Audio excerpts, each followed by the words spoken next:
ਬੱਚਿਓ ਅੱਜ ਦੀ ਇਸ BA ਥਰਡ ਸਮੈਸਟਰ ਦੀ ਵਰਚੁਅਲ ਕਲਾਸ ਦੇ ਵਿੱਚ ਜਿਹੜਾ ਹੈਗਾ ਤੁਹਾਡਾ ਸਵਾਗਤ ਹੈ।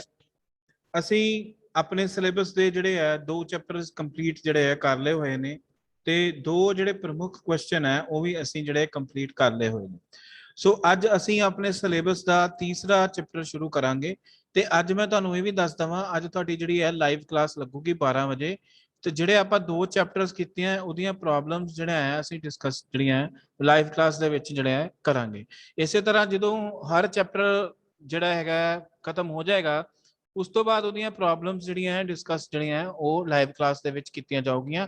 ਤੁਸੀਂ ਜਦੋਂ ਵੀ ਵੀਡੀਓ ਮੈਂ ਤੁਹਾਡੇ ਨਾਲ ਸ਼ੇਅਰ ਕਰਦਾ ਉਹਨੂੰ ਚੰਗੀ ਤਰ੍ਹਾਂ ਦੇਖਿਆ ਕਰੋ ਤੇ ਕਿਤਾਬਾਂ ਲੈ ਲਓ, ਕਿਤਾਬ ਚੋਂ ਚੈਪਟਰ ਪੜ੍ਹਿਆ ਕਰੋ ਤਾਂ ਉਸ ਹਿਸਾਬ ਨਾਲ ਜਿਹੜਾ ਵੀ ਤੁਹਾਨੂੰ ਚੀਜ਼ ਸਮਝ ਨਹੀਂ ਲੱਗੀ ਤੇ ਤੁਸੀਂ ਜਿਹੜੀ ਉਹ ਚੀਜ਼ ਹੈਗੀ ਆ ਉਹ ਸਮਝ ਸਕਦੇ ਹੋ।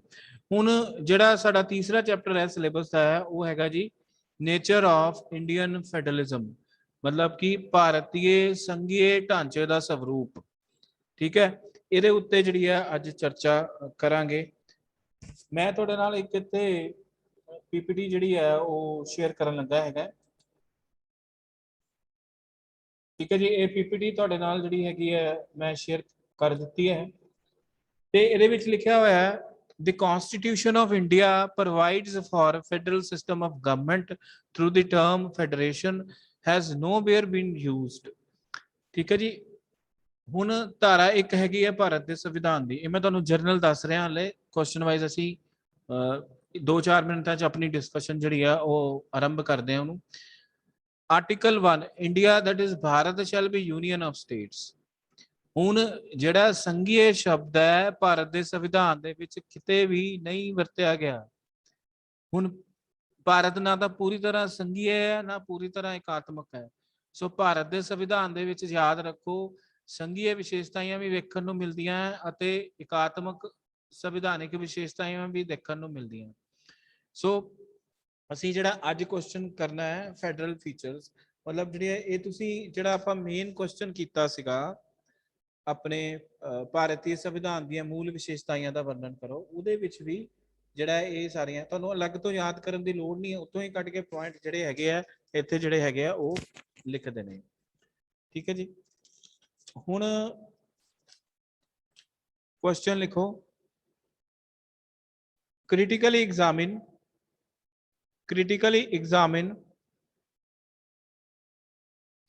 the federal character of Indian Constitution। critically examine the federal character of Indian Constitution। Bharat ਦੇ ਸੰਘੀਏ ਢਾਂਚੇ ਦੀਆਂ ਵਿਸ਼ੇਸ਼ਤਾਵਾਂ ਦਾ ਆਲੋਚਨਾਤਮਕ ਵਰਣਨ ਕਰੋ। ਵਿਸ਼ੇਸ਼ਤਾਵਾਂ ਦਾ ਆਲੋਚਨਾਤਮਕ ਵਰਣਨ ਕਰੋ। ਠੀਕ ਹੈ ਜੀ, ਹੁਣ 1 by 1 ਆਪਾਂ ਇਹਨੂੰ ਇਸ ਕੁਐਸਚਨ ਨੂੰ ਡਿਸਕਸ ਕਰਨੇ ਆ।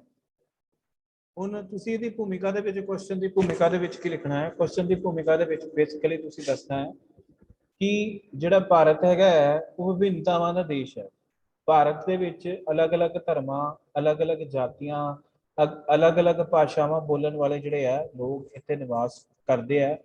ਇਸ ਕਰਕੇ ਜਿਹੜੇ ਭਾਰਤ ਦੇ ਸੰਵਿਧਾਨ ਨਿਰਮਾਤਾ ਸੀਗੇ ਉਹਨਾਂ ਨੇ ਸੰਘੀਏ ਢਾਂਚੇ ਨੂੰ ਅਪਣਾਉਣ ਦੀ ਜਿਹੜੀ ਸੀਗੀ ਪੂਰੀ ਤਰ੍ਹਾਂ ਨਾ ਸੰਘੀਏ ਢਾਂਚੇ ਨੂੰ, ਨਾ ਹੀ ਪੂਰੀ ਤਰ੍ਹਾਂ ਇਕਾਤਮਕ ਢਾਂਚੇ ਨੂੰ, ਨਾ ਹੀ ਪੂਰੀ ਤਰ੍ਹਾਂ ਸੰਘੀਏ ਢਾਂਚੇ ਨੂੰ ਅਪਣਾਇਆ। ਉਹਨਾਂ ਨੇ ਇਸ ਗੱਲ ਦਾ ਵੀ ਖਿਆਲ ਰੱਖਿਆ ਕਿ ਭਾਰਤ ਦੇ ਵਿੱਚ ਜਿਹੜੀ ਵਿਵਸਥਾ ਹੈ ਉਹ ਕੇਂਦਰ ਨੂੰ ਸਟਰੋਂਗ ਰੱਖਿਆ ਜਾਵੇ, ਕਿਉਂਕਿ ਭਾਰਤ ਦੀ ਅਗਰ ਏਕਤਾ ਅਤੇ ਅਖੰਡਤਾ ਨੂੰ ਬਣਾਏ ਰੱਖਣਾ ਸੀਗਾ ਬਹੁਤ ਜ਼ਰੂਰੀ ਸੀ, ਉਹਦੇ ਲਈ ਕੇਂਦਰ ਦਾ ਜਿਹੜਾ ਸਟਰੋਂਗ ਹੋਣਾ ਬਹੁਤ ਜ਼ਰੂਰੀ ਸੀ। ਇਹ ਤੁਹਾਡੀ ਭੂਮਿਕਾ ਜਿਹੜੀ ਹੈ ਉਹ ਬਣੂਗੀ।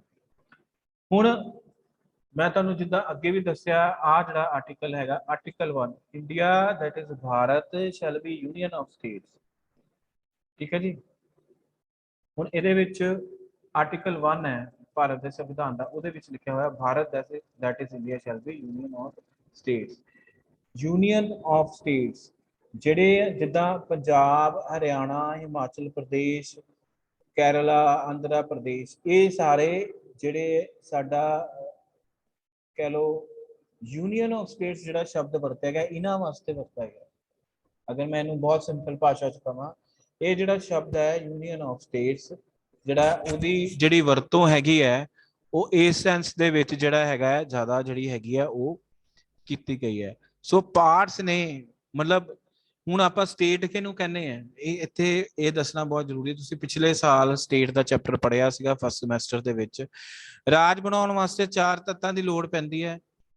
ਪਹਿਲਾ ਤੱਤ ਹੁੰਦਾ ਹੈ ਜਨਸੰਖਿਆ, ਦੂਜਾ ਤੱਤ ਹੁੰਦਾ ਹੈ ਨਿਸ਼ਚਿਤ ਭੂਮੀ ਜਾਂ ਨਿਸ਼ਚਿਤ ਇਲਾਕਾ, ਤੀਜਾ ਤੱਤ ਹੁੰਦਾ ਹੈ ਪ੍ਰਭੂਸੱਤਾ, ਚੌਥਾ ਤੱਤ ਹੁੰਦਾ ਹੈ ਸਰਕਾਰ। ਇਹਨਾਂ ਚਾਰਾਂ ਤੱਤਾਂ ਜਿਹਦੇ ਕੋਲ ਹੁੰਦੇ ਉਹਨੂੰ ਅਸੀਂ ਰਾਜ ਕਹਿੰਦੇ ਹਾਂ ਟੈਕਨੀਕਲੀ, ਰਾਜਨੀਤਿਕ ਟਰਮੀਨੋਲੋਜੀ। ਉਹਦਾ ਆਪਾਂ ਪੰਜਾਬ ਨੂੰ ਇੱਕ ਪ੍ਰਾਂਤ ਮੰਨ ਲੈਂਦੇ ਹਾਂ, ਸੂਬਾ ਮੰਨ ਲੈਂਦੇ ਹਾਂ ਜਾਂ ਮੰਨ ਲੈਂਦੇ ਹਾਂ, ਲੇਕਿਨ ਵਾਸਤਵ ਦੇ ਵਿੱਚ ਜਿਹੜਾ ਪੰਜਾਬ ਹੈ ਉਹ ਭਾਰਤ ਦਾ ਇੱਕ ਅਭਿੰਨ ਅੰਗ ਹੈ, ਉਹ ਯੂਨੀਅਨ ਦਾ ਇੱਕ ਪਾਰਟ ਹੈ, ਕਿਉਂਕਿ ਉਹ ਸਟੇਟ ਨਹੀਂ ਹੈ, ਟੈਕਨੀਕਲੀ ਸਟੇਟ ਨਹੀਂ ਹੈ। ਸਟੇਟ ਕਿਹਨੂੰ ਕਹਿੰਦੇ ਆ, ਰਾਜ ਕਿਹਨੂੰ ਕਹਿੰਦੇ ਆ। ਭਾਰਤ ਜਿੱਦਾਂ ਇੱਕ ਰਾਜ ਹੈ, ਠੀਕ ਹੈ, ਪਾਕਿਸਤਾਨ ਜਿੱਦਾਂ ਰਾਜ ਹੈ, ਬੰਗਲਾਦੇਸ਼ ਜਿੱਦਾਂ ਰਾਜ ਹੈ, ਇਹਨਾਂ ਨੂੰ ਆਪਾਂ ਜਿਹੜਾ ਹੈ ਰਾਜ ਜਿਹੜਾ ਕਹਿੰਦੇ ਆ। ਫਿਰ ਜਿਹੜੀ ਕਨਸਟੀਟਿਊਸ਼ਨ ਦੀ ਬਿਗਨਿੰਗ ਹੁੰਦੀ ਹੈ, ਸ਼ੁਰੂਆਤ ਹੁੰਦੀ ਹੈ, ਤੁਹਾਡੀ ਕਿਤਾਬ 'ਚ ਲਿਖਿਆ ਹੋਇਆ ਹੈ in the beginning when the constitution was enforced, the union of states of India had 29 states, which is divided into 4 categories. There were 10 states in part A, 8 states in part B, 10 states in part C, and 1 in part D. But in 1957-56, by under 7th constitutional amendment, 2 types of units were made, one being the states to other the union territories. ਜਿਹੜਾ 1956 ਤੋਂ ਪਹਿਲਾਂ ਅਸੀਂ ਜਿਹੜੇ ਸਾਡੇ ਪ੍ਰਾਂਤ ਸੀਗੇ ਉਹਨਾਂ ਨੂੰ 4 ਹਿੱਸਿਆਂ ਦੇ ਵਿੱਚ ਵੰਡਿਆ ਹੋਇਆ ਸੀਗਾ, ਪਰ 1956 ਦੇ ਵਿੱਚ 7ਵੇਂ ਸੋਧ ਰਾਹੀਂ ਜਾਂ 7ਵੇਂ ਸੰਸ਼ੋਧਨ ਰਾਹੀਂ ਜਿਹੜਾ ਸੀਗਾ ਸਟੇਟਸ ਨੂੰ 2 ਕੈਟੇਗਰੀਜ਼ ਦੇ ਵਿੱਚ ਵੰਡ ਦਿੱਤਾ ਗਿਆ। ਯੂਨੀਅਨ ਟੈਰੀਟਰੀਜ਼ ਜਿਹਨੂੰ ਜਿੱਦਾਂ ਪੌਂਡੀਚੇਰੀ ਇੱਕ ਯੂਨੀਅਨ ਟੈਰੀਟਰੀ ਹੈ, ਜਿਹਨੂੰ ਕੇਂਦਰ ਸ਼ਾਸਿਤ ਪ੍ਰਦੇਸ਼ ਆਪਾਂ ਕਹਿੰਦੇ ਆ, ਔਰ ਦੂਜੀਆਂ ਜਿਹੜੀਆਂ ਸਟੇਟਸ, ਠੀਕ ਹੈ ਜੀ।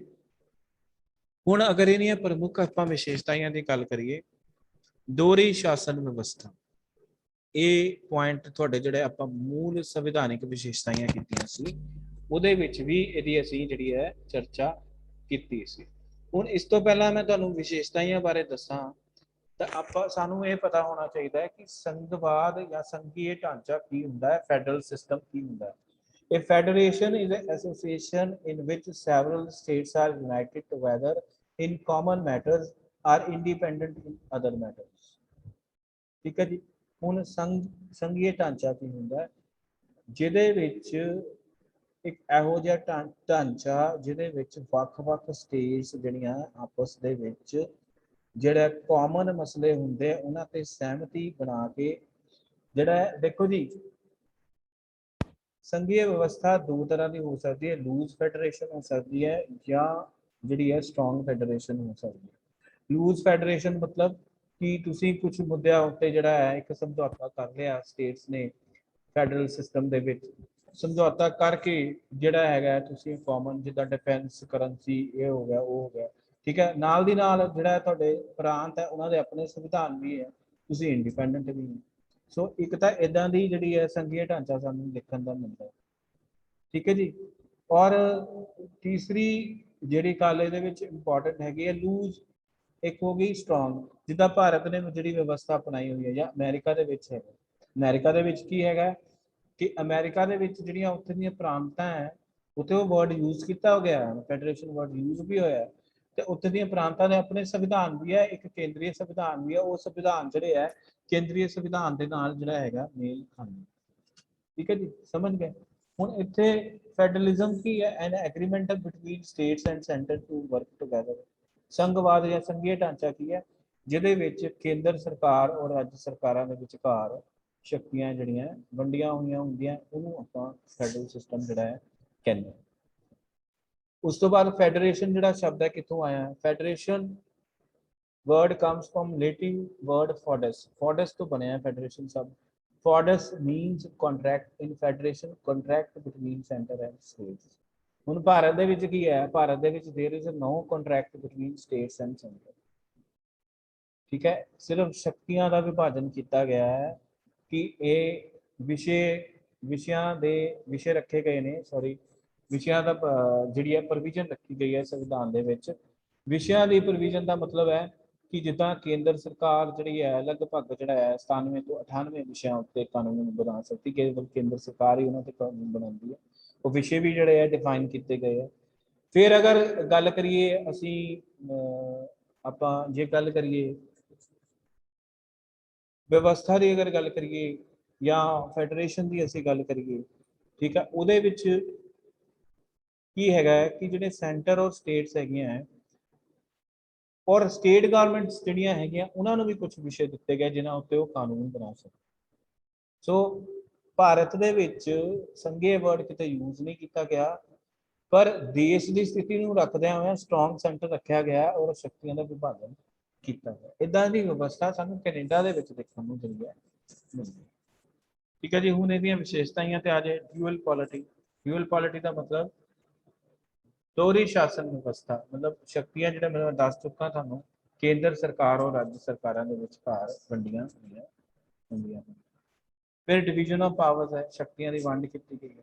ਫਿਰ ਯੂਨੀਅਨ ਲਿਸਟ ਹੈ, ਫਿਰ ਸਟੇਟ ਲਿਸਟ ਹੈ। ਤਿੰਨ ਲਿਸਟਾਂ ਬਣਾਈਆਂ ਹੋਈਆਂ। ਯੂਨੀਅਨ ਲਿਸਟ ਦੇ ਵਿੱਚ 97 ਵਿਸ਼ਿਆਂ ਉੱਤੇ ਕੇਵਲ ਕੇਂਦਰ ਸਰਕਾਰ ਕਾਨੂੰਨ ਬਣਾ ਸਕਦੀ ਹੈ। ਇਹ ਕਿਹੜੇ ਕਿਹੜੇ ਵਿਸ਼ੇ ਹੈਗੇ ਆ? ਇਹ ਜਿੱਦਾਂ ਡਿਫੈਂਸ ਹੋ ਗਿਆ, ਕਰੰਸੀ ਹੋ ਗਈ, ਪੋਸਟਲ ਸਰਵਿਸਿਜ਼ ਹੋ ਗਈਆਂ, ਇਹਨਾਂ ਉੱਤੇ ਜਿਹੜੀ ਕੇਂਦਰ ਸਰਕਾਰ ਜਿਹੜੀ ਕਾਨੂੰਨ ਬਣਾ। ਫਿਰ ਇੱਕ ਰਾਜ ਸੂਚੀ ਹੈ। ਰਾਜ ਸੂਚੀ ਵਿੱਚ ਜਿਹੜੇ 66 ਵਿਸ਼ੇ ਆ ਉਹਨਾਂ ਉੱਤੇ ਜਿਹੜੀਆਂ ਰਾਜ ਸਰਕਾਰਾਂ ਜਿਹੜੀਆਂ ਕਾਨੂੰਨ ਬਣਾ ਸਕਦੀਆਂ। ਫਿਰ ਇੱਕ ਸਾਮਵਰਤੀ ਸੂਚੀ ਹੈ ਜਿਹਦੇ ਵਿੱਚ ਜਿਹੜਾ ਹੈਗਾ 47 ਵਿਸ਼ਿਆਂ ਉੱਤੇ ਜਿਹੜਾ ਹੈ ਕੇਂਦਰ ਸਰਕਾਰ ਔਰ ਰਾਜ ਸਰਕਾਰਾਂ ਜਿਹੜੀਆਂ ਆਪਸ ਦੇ ਵਿੱਚ ਮਿਲ ਕੇ ਜਿਹੜਾ ਹੈ ਕਾਨੂੰਨ ਬਣਾ ਸਕਦੀਆਂ। ਫਿਰ ਬਕਾਇਆ ਸ਼ਕਤੀਆਂ ਜਿਹੜੀਆਂ ਹੈ ਭਾਰਤ ਦੇ ਵਿੱਚ ਜਿਹੜੀਆਂ ਕੇਂਦਰ ਸਰਕਾਰ ਨੂੰ ਦਿੱਤੀਆਂ ਗਈਆਂ। ਸੋ ਮੈਂ ਅੱਜ ਇਹ ਪੁਆਇੰਟਸ ਜਿਹੜੇ ਆ ਪੂਰੇ ਡਿਸਕਸ ਨਹੀਂ ਕਰੂੰਗਾ ਕਿਉਂਕਿ ਤੁਸੀਂ ਮੈਂ ਪਹਿਲੇ ਆਲਰੇਡੀ ਕਰ ਚੁੱਕਾ। ਜਿੱਦਾਂ ਜਦੋਂ ਆਪਾਂ ਸੰਘੀय ਵਿਸ਼ੇਸ਼ਤਾਵਾਂ ਦੀ ਗੱਲ ਕਰਨੀ ਹੈ ਉਹਦੇ ਵਿੱਚ ਲਿਖਿਤ ਸੰਵਿਧਾਨ, ਕਠੋਰ ਸੰਵਿਧਾਨ ਹੈ, ਮੈਂ ਦੱਸ ਚੁੱਕਾ ਤੁਹਾਨੂੰ ਪਹਿਲੇ। ਅਗਰ ਤੁਹਾਨੂੰ ਨਹੀਂ ਪਤਾ ਲੱਗਿਆ ਤਾਂ ਜਿਹੜਾ ਮੇਰਾ ਪੁਰਾਣਾ ਲੈਕਚਰ ਹੈ ਜਿਹੜਾ ਜਦੋਂ ਆਪਾਂ ਵਿਸ਼ੇਸ਼ਤਾਵਾਂ ਡਿਸਕਸ ਕਰ ਰਹੇ ਸੀ ਉਹ ਤੁਸੀਂ ਜਿਹੜਾ ਹੈਗਾ ਸੁਣ ਲਓ। ਉਸ ਤੋਂ ਬਾਅਦ supremacy of constitution, supremacy of judiciary, bicameral legislature.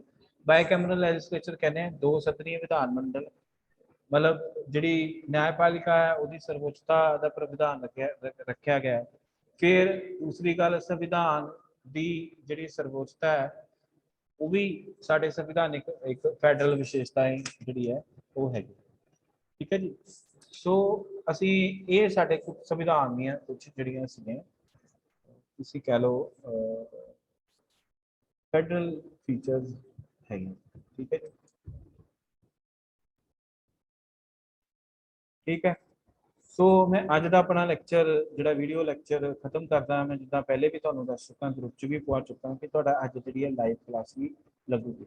ਕੱਲ ਇਸ ਚੈਪਟਰ ਦਾ ਜਿਹੜਾ ਦੂਸਰਾ ਪੋਰਸ਼ਨ ਹੈਗਾ ਇਕਾਤਮਕ ਵਿਸ਼ੇਸ਼ਤਾਵਾਂ ਜਿਹੜੀਆਂ ਸੰਵਿਧਾਨ ਦੀਆਂ ਉਹਦੇ ਉੱਤੇ ਅਸੀਂ ਜਿਹੜੀ ਹੈ ਚਰਚਾ ਜਿਹੜੀ ਹੈ ਉਹ ਕਰਾਂਗੇ। Thank you for attending this class. Thank you very much.